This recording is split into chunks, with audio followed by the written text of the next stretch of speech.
Hello everyone, welcome back to my channel Medasvi Commerce Classes. Today we are going to discuss about the decentralization and its importance, a very important question for 8 marks. So for your midterm examination also you can expect this 8 mark question in your question paper. Okay, now today we are going to discuss about this. Before going to that, if you have not subscribed to my channel, please do subscribe to my channel Medasvi Commerce Classes.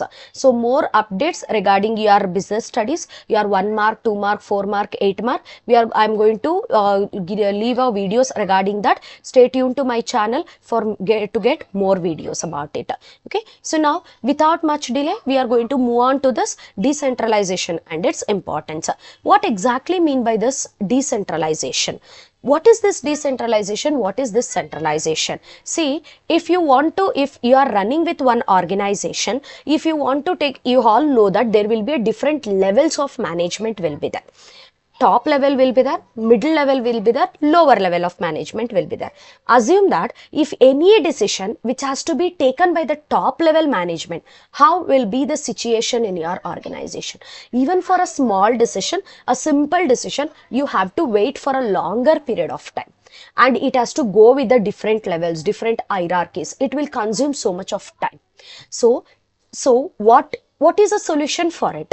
The best solution is that the top level management has to take some sort of decision, and the decision taking power should be given to the middle level, and some of the decision taking power should be given to the lower level management also. Then whatever the activities or decision which comes under the lower level, that will be taken care by that management people. Whatever the decisions which comes under the middle level, that will be taken care by the middle level management people. Whatever comes under your top level, that has to be taken by the top level, and also they have to look after the activities which is happening in the middle level as well as your lower level. See, ma'am, what do you mean by that? See, if all the decisions are going to be taken care by the top level management, then that is called as centralization. All the decision taking powers will be held in the top level management only.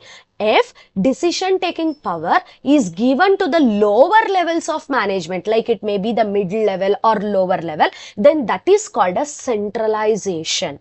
For a smooth functioning of all the activities in your organization, there should be a proper balance between the centralization as well as decentralization in your organization. If everything taken care by the top management decision, that is highly impossible. If every decision making authority is given to the lower level, that is also not possible, because sometimes they will go against to the organization also. Right? So there should be a balance between the centralization and decentralization. Hope now you people have got an idea about decentralization. If decision taking power is given to the lower levels of the management, then that concept is called as decentralization. Decentralization is very important in the organization? Yes, it is important. It is important. You have to give some freedom to your subordinates. You have to give some power from some right to your subordinates, but they should be accountable to you people, right? So now we'll see what do you mean by decentralization, what are its importance, how important your decentralization is in your organization. Decentralization refers to the delegation of authority. Delegation of authority, ma'am, what do you mean by this delegation of authority? Delegation of authority andre ಏನು ma'am? See, delegation is nothing but downward transfer of authority. Downward transfer of authority from the top level to the middle level. From top level to middle level. See, decentralization is nothing but delegation of authority throughout all the levels of organization. Throughout all the levels, if you are giving a authority to take the decision, then that is called as decentralization. Decentralization means dispersal. What do you mean by dispersal? Dispersal is nothing but distribution. Distribution of decision making authority among more persons in the lower levels of management. Decentralization means distributing the decision making power, decision making authority among the different levels of your organization. That is called as your decentralization. Ma'am, every decision only my top level management people are only taking, ma'am. We don't have any role in our organization. If we are increasing the role of the subordinates, then only it is called as decentralization. If you are not increasing the role of the subordinates, then it is called as centralization. Hope you people got it. What do you mean by decentralization? Simple. If you give a right for the lower level management people to take this decision, then it is called as decentralization. Now we'll see what is the definition of this decentralization. According to Henry Fayol, what he has given, everything, whatever the activities which is going to increase the importance of the subordinate's role, you are giving the importance to the subordinate role, then it is called decentralization. If you are reducing the importance of the subordinate, then it is called centralization. According to Henry Fayol, whatever the things which you are doing to increase your subordinate role, that is decentralization. Whatever the thing which you are doing to decrease your subordinate role, then that is called as your centralization. See, everything which goes to increase the importance of subordinate role is decentralization. Everything that goes to reduce it is called centralization, according to Henry Fayol. Now, what are the importance? Ma'am, if I give more power to this, if I give more power to the subordinates, what benefit I am going to get it from this? What are the importance of decentralization? We'll see one by one point. What are the importance of it? Develops initiative among the subordinates. See, decentralization, if you give more importance to your subordinates, what happens? It will build confidence in the minds of the subordinates. It will build self-reliance. What do you mean by self-reliance?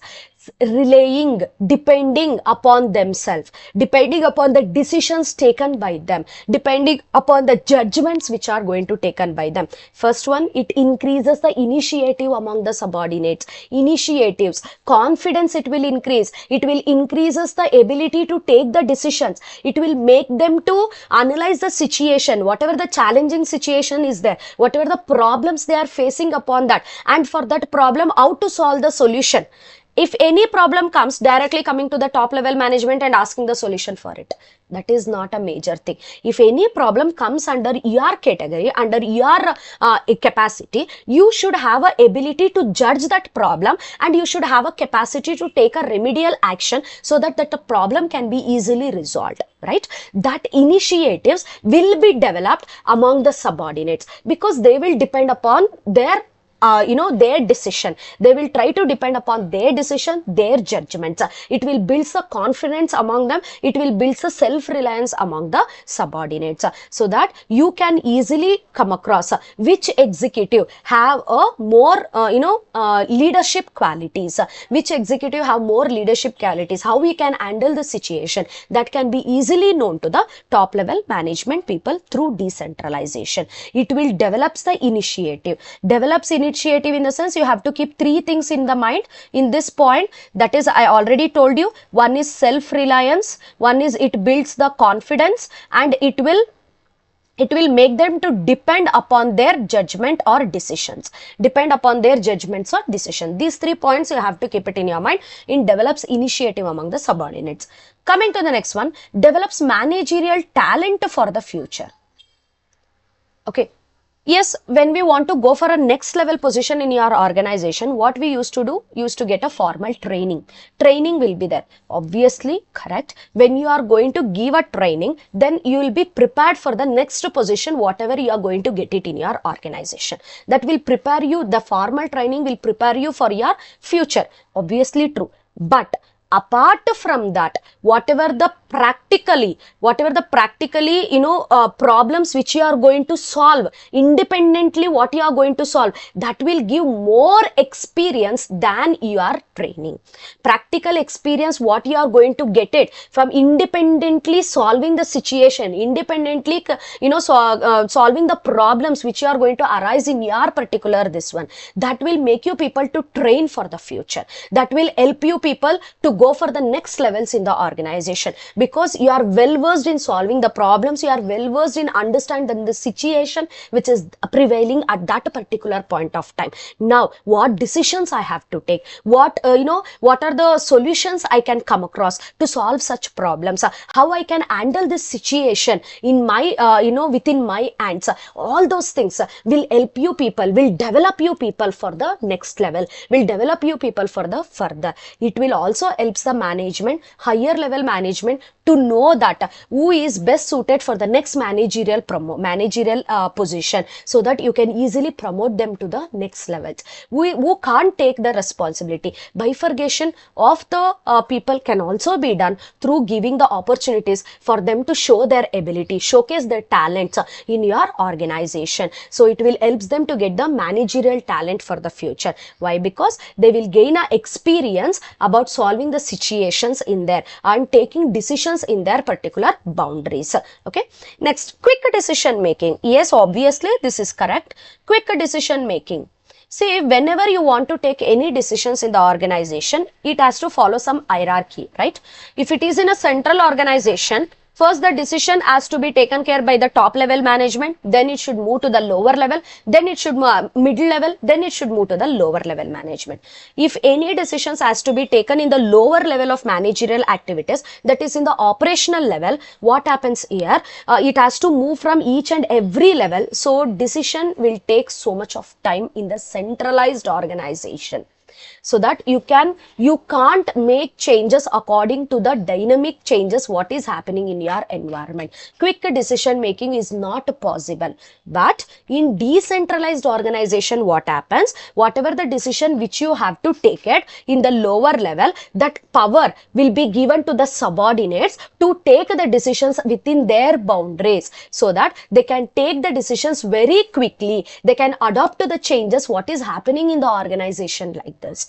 Quick decision making will be there. No need to move with the different hierarchy levels. So the decisions can be taken under their boundaries itself.